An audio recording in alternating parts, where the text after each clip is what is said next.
August 23rd, 1945. The coastal city smelled of salt, sewage, and disinfectant stretched too thin. Aiko Nakamura stood in the hospital's central ward, watching steam rise from a pot of boiling water while counting heads. 130 beds, 143 patients, 2 bottles of local anesthetic, 11 ampules of sulfonamide, iodine for 3 days. The math didn't work. Outside, white flags hung from municipal buildings. But inside the police station, men still wore swords and spoke of honor. The emperor had surrendered. The chain of command had not. And somewhere between the radio broadcast and the ruined harbor, Aiko's hospital hung in suspension, waiting for Americans who might arrive as conquerors or liberators, and for fanatics who might arrive with gasoline and matches.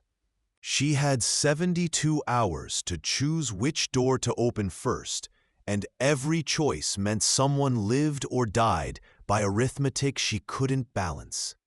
The numbers told a story steeper than any propaganda poster. Aiko moved through the wards with a clipboard, marking infections with red ink. 38 patients showed signs of wound infection, pus weeping through gauze that should have been changed yesterday. 18 suspected cases of dysentery filled the isolation room. A converted storage closet with a curtain for a door. 9 burn victims lay on cots near the windows, their skin like parchment, their morphine rations exhausted 4 days ago. She stopped at bed 17. The patient was a fisherman named Tanaka, 46, his left leg wrapped in bandages that hadn't been sterilized properly because the autoclave ran for 2 hours a day, maximum, before the charcoal ran out. The wound smelled sweet, not good sweet, the kind that meant tissue dying faster than skin could heal. "How's the pain?" she asked. He smiled with his teeth clenched. Manageable. It wasn't. She marked his chart with a red circle. Priority. If the infection spread to his blood, he had 3 days. The water was the worst problem. The city's main line had ruptured during the July bombing raids, forcing the hospital onto a well that ran near the old sewage trench. Every drop had to be boiled for 20 minutes, then filtered through cloth so fine it took 4 layers to catch the sediment. The hospital managed 200 liters a day. Clean water. Not enough for drinking, washing, and sterilization. Not enough for half of that. Aiko walked to the office, a room that used to hold files and now held a single desk, a telephone that worked in 2-kilometer bursts, and a calendar marked with X's for every day since the surrender broadcast. She sat. She calculated. With current infection rates, she'd lose 5 patients by the weekend. With current sterilization capacity, she couldn't open the 20 beds blocked by contamination risk. With current supplies, she couldn't treat the next wave of civilian wounded arriving by train every 12 hours. The telephone rang. She picked it up. "Nakamura-san." The voice was thin, distorted by distance and damage. "The mayor." "I'm told you've been making preparations. We're treating patients." "White flags," he said slowly, "on a hospital roof. It sends a message. It sends the correct message." A pause. Static crackled. "Wait for written instructions." The line went dead. She looked at the calendar. 71 hours now. The propaganda had done its work. For 6 months, the radio had prepared civilians for invasion with instructions so specific they felt like recipes. Women should carry grenades. Children should carry sharpened bamboo. When the Americans landed, every citizen would become a soldier. Death was preferable to capture. Surrender was treason. The emperor's voice had ended the war, but it hadn't ended the fear. Aiko had watched it twist through the hospital like fever. Mothers hid razor blades in their sleeves. Elderly men asked for poison instead of water. A grandmother, in bed, 42, had tried to strangle herself with bandages after hearing American planes overhead, convinced the rape gangs were minutes away. The nurses were no different. Yuki, 23, had sewn a small knife into her uniform pocket. Sachiko kept a vial of something she claimed was fast-acting. When Aiko asked what they planned to do with these things, they looked at her like she'd asked why they breathed. "If they come," Yuki said quietly, "we'll have choices." "You'll have patience," Aiko replied, "and they'll need you alive." But she understood. The fear wasn't irrational. It was conditioned. Months of broadcasts, posters, school lessons, all saying the same thing. The enemy is inhuman. The enemy will destroy you. The only mercy is the mercy you give yourself. Aiko's own conflict sat heavier. She'd taken an oath: preserve life, relieve suffering. But she'd also been raised in a country that valued duty over survival, order over chaos. The emperor had spoken. The war was over. Yet every instinct told her that opening the hospital to inspection, to foreign soldiers with foreign languages and foreign medicines, was a betrayal of something she couldn't name. She thought of her father, a doctor who died in Manchuria. He'd believed in science over sentiment, in measurable outcomes over noble gestures. He'd taught her that medicine wasn't about heroism. It was about numbers. If you saved more than you lost, you'd done your job. The emperor's broadcast had given her permission. Now she needed courage. She stood, walked to the supply closet, pulled out 2 bed sheets, white, fraying at the edges. She found a jar of red food dye, the kind used for festivals. She began to paint. 3 hours later, she had 2 crosses, rough, uneven, but recognizable, red on white, the international symbol for medical neutrality. The Americans would understand it. The fanatics would call it collaboration. She folded the sheets carefully, hid them under her desk, and waited for dawn. They came at night, 2 men, not soldiers, police, though they didn't wear badges anymore, just dark coats and the kind of posture that said they didn't need to announce themselves. The younger one, maybe 30, stood near the door. The older one walked straight to Aiko's desk. He didn't knock. "We need your patient records." Aiko kept her hands flat on the desk. "Medical records are confidential." "Not anymore." He pulled a folder from his coat. "Municipal Health Authority, temporary regulations. All records go to the prefecture for safeguarding." Safeguarding meant destruction. She knew it. He knew she knew it. "These patients have families," she said. "If something happens to the records—" "Nothing will happen." He smiled without warmth. "Unless you refuse." She thought about the crosses under her desk, the white sheets, the plan she'd been building in the margins of requisition forms and shift schedules. "I'll need written authorization," she said. "From the mayor." "The mayor indisposed." "Then I'll wait." The older man leaned forward. His breath smelled like cheap tobacco and old rage. "You're going to wave white flags for the Americans." "You think we don't know? You think people don't talk?"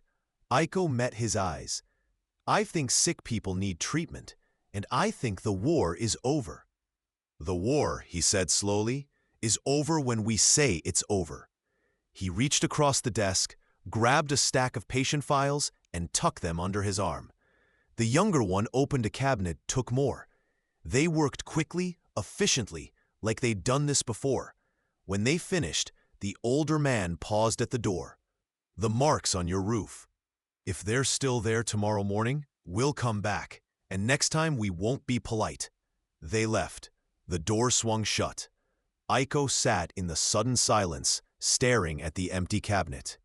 Then she opened her desk drawer, pulled out a duplicate ledger she'd been keeping for 3 weeks, and a second notebook, smaller, bound in oilcloth.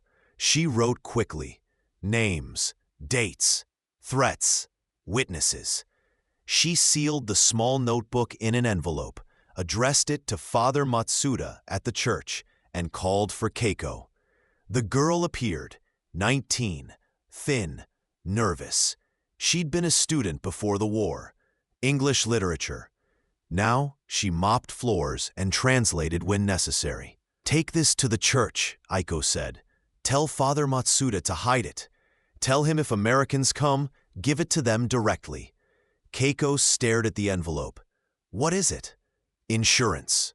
The girl nodded, slipped the envelope into her bag, and disappeared into the dark. Aiko pulled the white sheets from under her desk and began to plan for dawn. At 5:50 in the morning, the city was empty. No movement, no sound, just the gray light filtering through ash and salt air. Aiko stood on the roof with 2 nurses, Yuki and Hana, and the 2 white sheets with their rough red crosses. The building was 3 stories, flat-topped, with a good view of the harbor and the main road leading north. "Now?" Yuki asked. Aiko looked at the horizon. Somewhere out there, American ships, American planes. American soldiers with American supplies and American protocols. She thought about Tanaka in bed 17, his leg rotting. She thought about the 18 patients with dysentery, the 9 burn victims, the contaminated well. "Now," she said. They secured the sheets with rope and weights, stretching them across the roof, visible from the air. Crude, improvised, but clear. 2 red crosses on white cloth, the universal language of surrender and need. Below, inside, she reorganized the teams. 2 nurses for surgical wounds, 2 for burns, 3 for isolation. She opened her notebook, the one she'd been keeping since the surrender broadcast, and reviewed the metrics. Autoclave capacity, 12 kits per cycle. Gauze, forceps, scissors. Goal, 4 cycles per day. 48 kits total. Previous average, 2 cycles. Fuel consumption, 18 kilograms of wood per cycle. Total available fuel, 110 kilograms. 6 cycles maximum over 2 days before they'd burn through reserves. She assigned shifts. She marked priorities. She wrote everything down because if this worked, she'd need proof. If it failed, she'd need evidence. At 9:20, the sound came. A low buzz, growing louder. Aiko ran to the courtyard, shielding her eyes against the morning glare. The plane was small, single engine, an L4 Grasshopper, flying low enough that she could see the pilot's silhouette. Keiko appeared at her side, breathless. "What do we do?" "Run," Aiko said. "Get the banner." They'd prepared it the night before. White cloth, painted with English words Keiko had practiced. Hospital, surrendered, sick. Keiko sprinted to the courtyard, unfurled the banner, held it high. The plane circled once, twice. Then the wings rocked, left and right. A signal. Acknowledgement. 40 minutes later, the convoy arrived. 3 trucks, a jeep with a loudspeaker. 30 soldiers, weapons lowered, moving cautiously through the gates. The officer in front spoke through a translator, his Japanese slow but comprehensible. "Civil Affairs, United States Army. We're here to inspect medical facilities." Aiko stepped forward. "We have patients, 143, many with infections. We need help." The officer nodded. He turned to his men, issued orders in English. They began unloading crates. Aiko watched, hardly breathing, as the first box opened. Inside, wrapped bars of soap.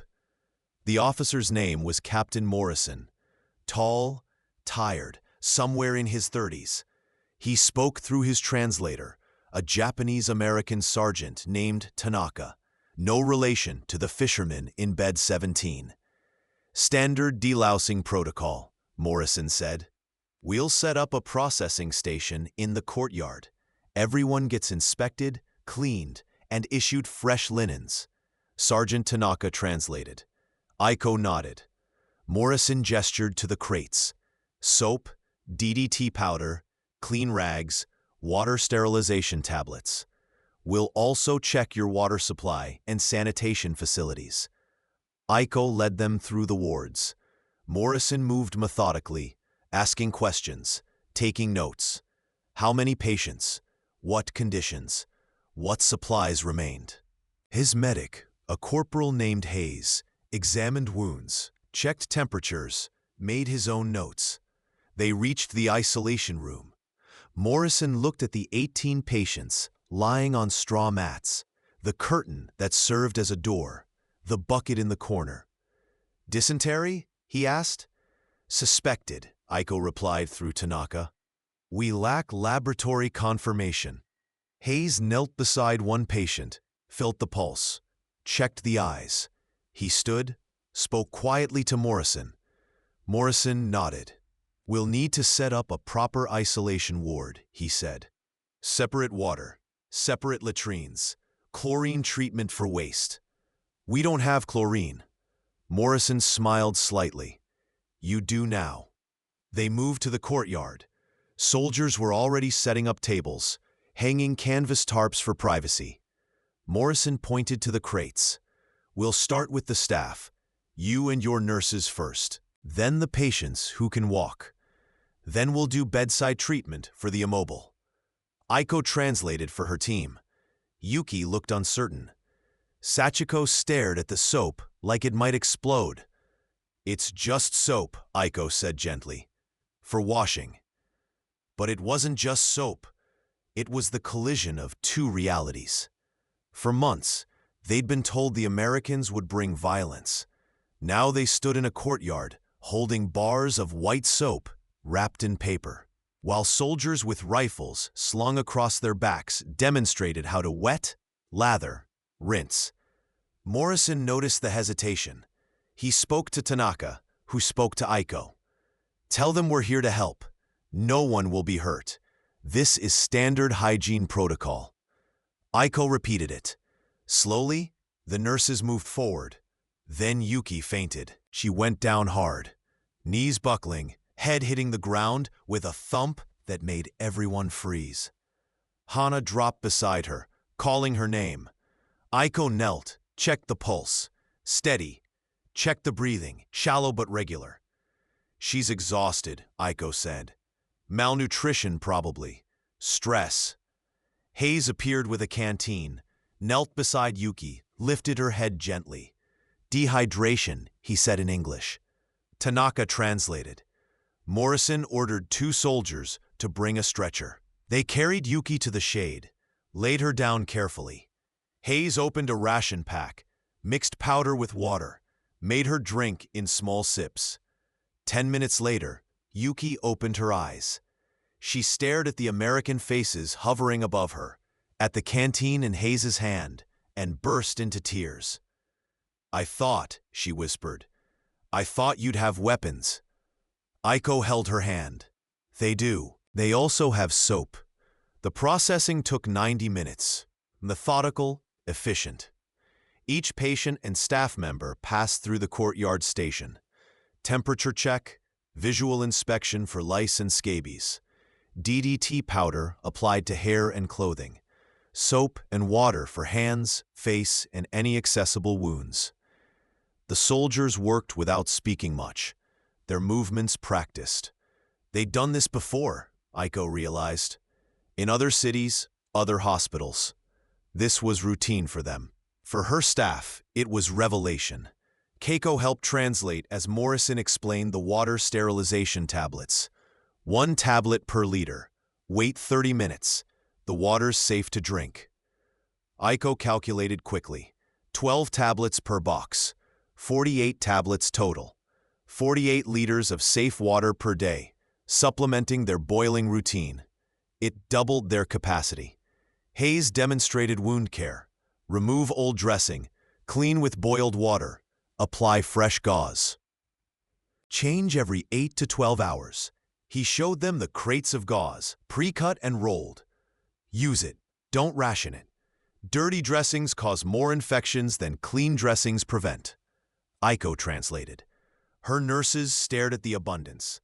They'd been rationing single pieces of gauze for 3 patients, washing and reusing until the fabric fell apart. Now they had boxes. Morrison pulled Aiko aside. Your autoclave situation. We can run 2 hours per day. Fuel limits. He gestured to a stack of cans. Kerosene. Should give you another 48 hours of operation. After that, we'll arrange regular deliveries. She wanted to thank him, but didn't have words that felt adequate. She bowed instead. He nodded. By noon, 67 patients and 23 staff members had been processed. Aiko tracked the numbers in her notebook. 9 cases of active scabies, down from previous estimates. 42 cases of lice infestation. Everyone received treatment. Everyone received clean water rations. She checked on Tanaka in bed 17. Hayes had examined him, cleaned the wound, applied fresh dressing, and marked him for sulfadiazine. Infections advanced, Hayes said through Tanaka, but treatable. We'll start antibiotics tonight. Tanaka looked at Aiko with wet eyes. Thank you. She squeezed his hand. Thank Captain Morrison. 3 days later, she checked the logs. New scabies cases had dropped from 9 per day to 1 or 2. The isolation ward, now properly chlorinated and supplied with clean water, reported 0 new dysentery cases in 72 hours. Wound infection rates, tracked by red circles on her charts, began to decline. The soap, the DDT, the clean water, they weren't miracles. They were logistics. But logistics, Aiko was learning, could be more powerful than prayer. The local authorities returned on the 4th day. Not the 2 men from before. Different faces, higher ranks. The captain who'd commanded the old military police, now technically subordinate to the restructured municipal government.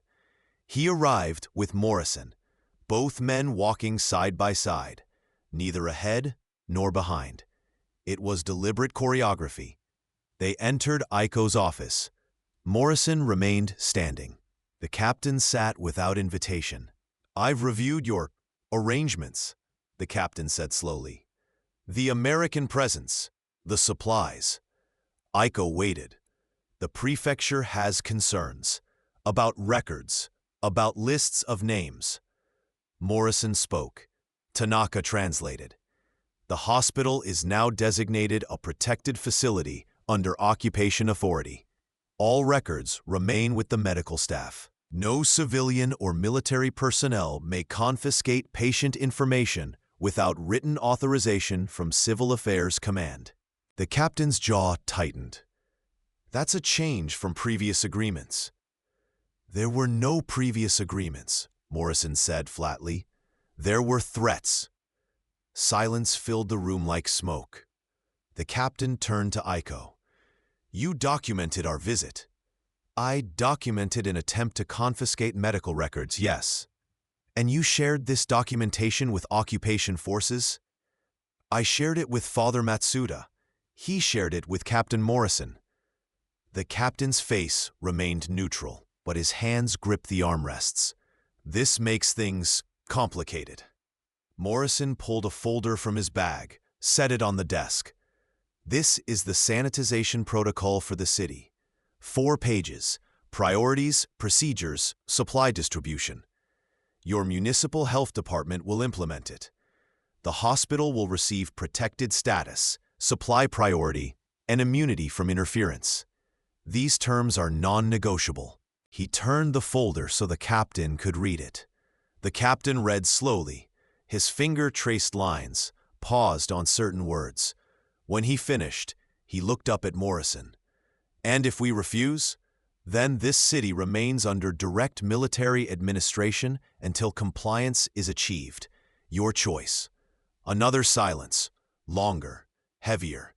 Finally, the captain stood. I'll recommend approval. You'll sign the document, Morrison corrected. Today. The captain's face hardened. Then, slowly, he nodded. Morrison produced a pen. The captain signed. 3 copies, 1 for the prefecture, 1 for civil affairs, 1 for the hospital. When they left, Aiko stared at the paper. Official seals, stamps, signatures. Protection encoded in bureaucracy.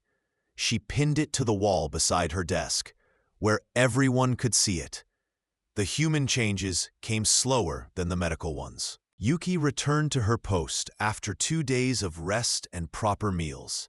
She still kept the small knife in her pocket, but she stopped checking it every hour. Hana started teaching other nurses the American wound care protocols, translating Hayes' instructions into detailed steps. The 2 women who'd fainted, Sachiko and Reiko, were reassigned to the hygiene station. Aiko made the decision deliberately.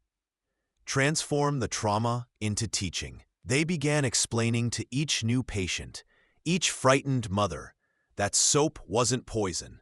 It was survival. One woman arrived with a shard of glass hidden in her sleeve.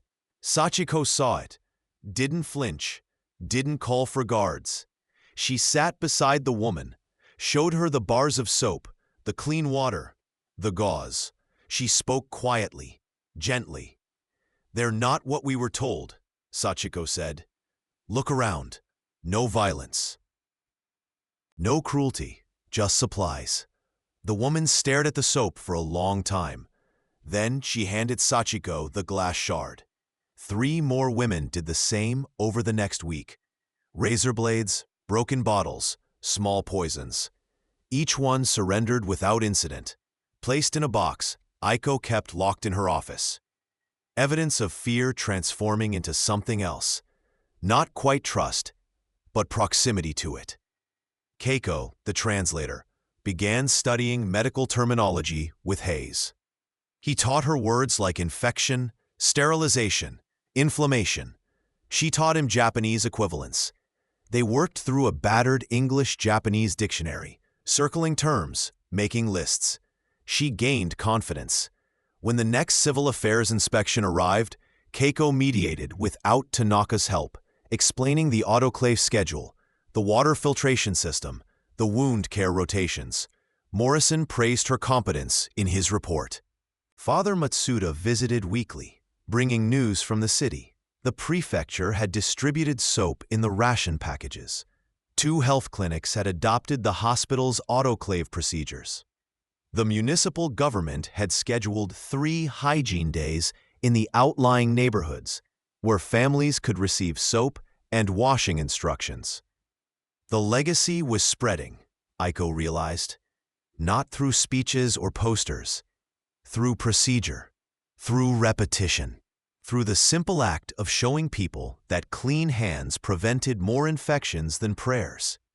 The subtrauma community, the web of protection she'd built, held. No more midnight visits, no more confiscated records. The hospital became neutral ground, recognized by both occupation forces and local authorities as essential infrastructure. Aiko tracked everything in her notebook. Numbers told stories that emotions couldn't distort.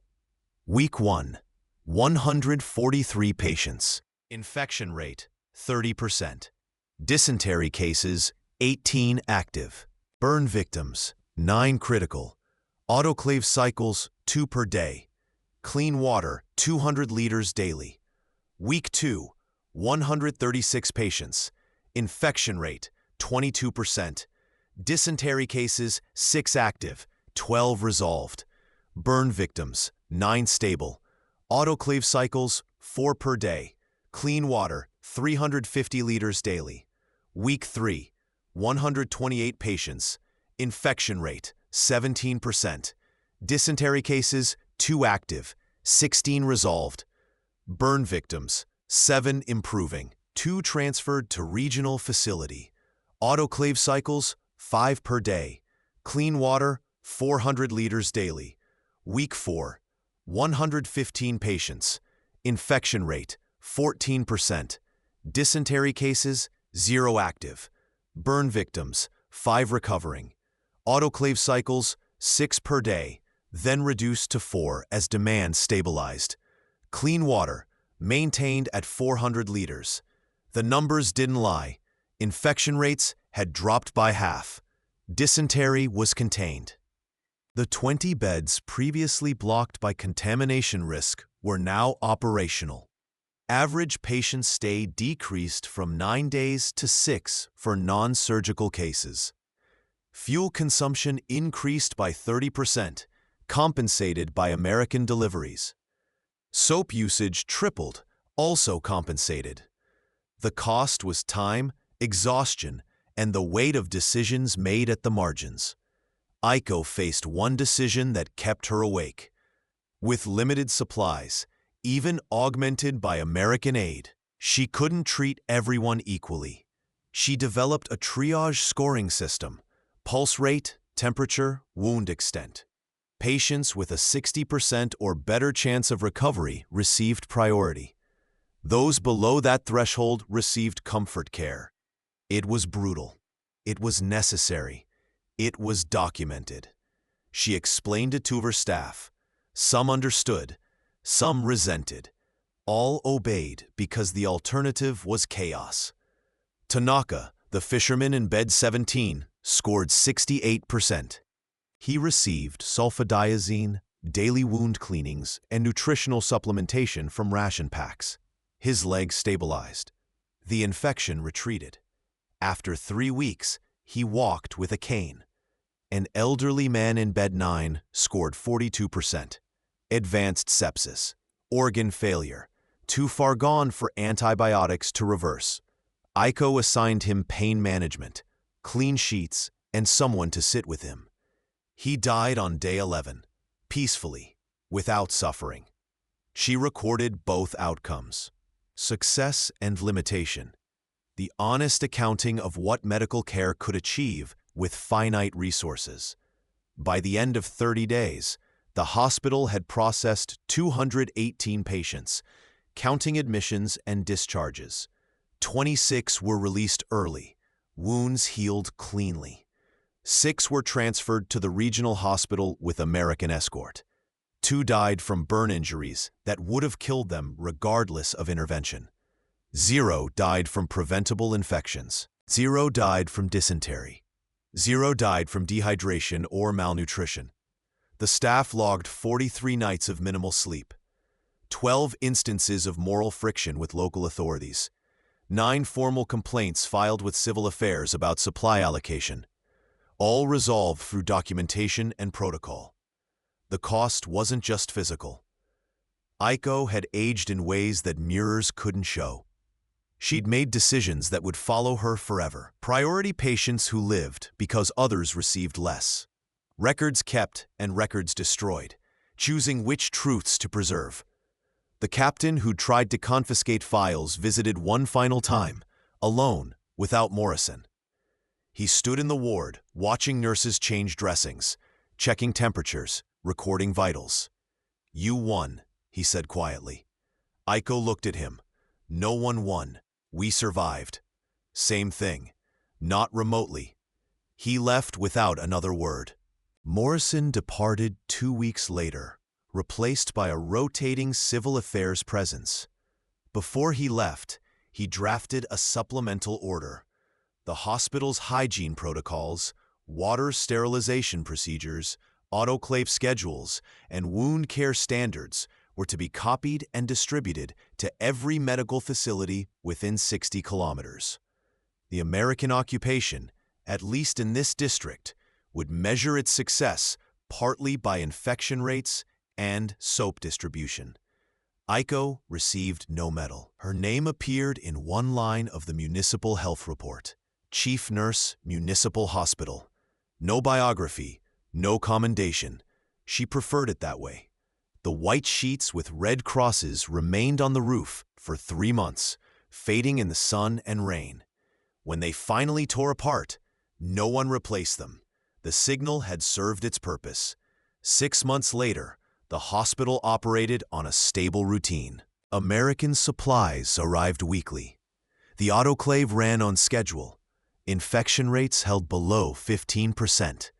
The well was capped, replaced by a temporary water line the Americans installed while negotiating with the city for permanent repairs. Kiko had become the official translator for 3 clinics. Yuki was training new nurses in sterilization protocols. Sachiko ran the hygiene station full-time, teaching families about hand-washing and wound care. Tanaka, the fisherman from Bed 17, returned once to donate a crate of dried fish. For the patients, he said. His legs still hurt, but he walked, he fished, he lived. The knife Yuki had kept in her pocket disappeared one day. She never mentioned it. Neither did Aiko. Father Matsuda still kept the sealed notebook Aiko had given him during the surrender week. He offered to return it. She told him to keep it. History, she said, even small history, needs witnesses. The soap that had caused Yuki to faint became a story told in civil affairs briefings, not as comedy, as data. Propaganda creates panic. Logistics and routine dispel panic. Priority hygiene supplies in first contact scenarios. The lessons stuck. Other cities received soap before speeches, clean water before ceremonies, medical supplies before military parades. Aiko remained chief nurse. She declined offers to speak publicly. She refused interviews. When military historians arrived to document the occupation's medical successes, she provided her notebooks, her logs, her metrics. She refused to provide her opinions. "The numbers speak," she said. "I don't need to." But privately, in the quiet hours between shifts, she thought about those first 72 hours, the decision to paint red crosses, the choice to document intimidation, the risk of signaling surrender before knowing who would answer. She'd made the right decisions, not because they were heroic, because they were measurable, because they had numbers attached, because they could be repeated. The hospital never became a monument. It became procedure. And in the ruins of 1945, where everything was broken and nothing worked, procedure was the closest thing to victory most people would ever see. When the occupation ended and the Americans withdrew, the routines remained. Autoclave schedules, water boiling protocols, wound care rotations, soap distribution. The method persisted because it was simple, documented, and effective. Years later, a young doctor training at the hospital asked Aiko what she remembered most about the surrender weeks. She thought for a long time. Then she said, "Steam, the sound of water boiling, the smell of iodine, and the weight of a bar of soap in your hand. Real weight, not propaganda, not fear, just soap." The doctor didn't understand. Not yet. But he would. Because the hospital still taught those protocols, still kept those records, still measured success by infection rates and clean water, and the number of patients who walked out alive. The war had ended with broadcasts and ceremonies, but survival had started with white sheets, red crosses, and the stubborn belief that even in chaos, someone could count, measure, document, and save. Aiko's legacy wasn't written in books. It was written in procedures, in training manuals, in the quiet competence of nurses who learned that courage sometimes looked like boiling water for 30 minutes, checking a thermometer, and writing down the results. The hospital treated patients every day. The city rebuilt around it.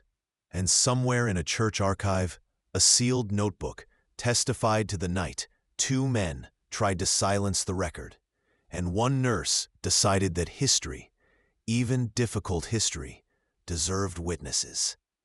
The soap didn't win the war. Neither did the autoclave, or the white sheets, or the water purification tablets. But together, they won 30 days. And 30 days bought lives. And lives measured honestly were the only victory that mattered. The door stayed open.